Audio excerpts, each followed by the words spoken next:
Hi everyone, in this video I will show you that how you can fix Scorekeeper game crashing on your PC. I will show you guys the different and important setting that you need to apply to fix this problem. So first right click on your taskbar, you will see the task manager, simply open it. And guys, here you just need to disable or close all the background application.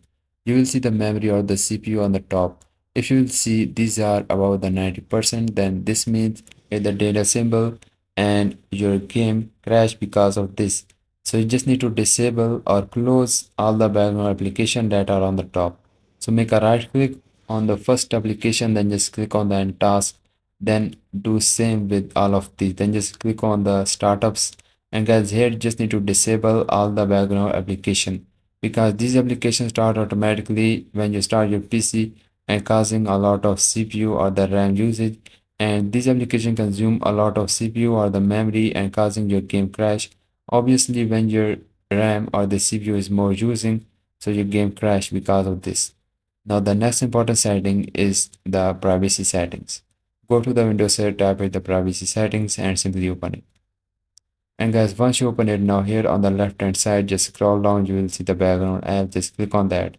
And guys, here once you click on that, now make sure that this is off because these are also the application that are useless and consuming the lot of CPU or the RAM on your PC background.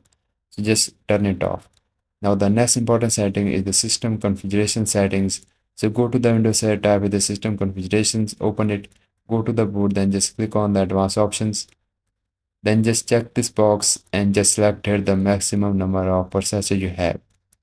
Guys, if you have the 4, 8, 16 or the any value, then just select here the maximum, then just click on the OK to apply the changes. This will increase your game performance. You will see the services on the top, so just click on that, then just click on the hide all Microsoft services, then just click on the disable all if this is visible. As you can see, I already disabled these application or the services because these are also the useless that are consuming a lot of CPU, GPU or the RAM.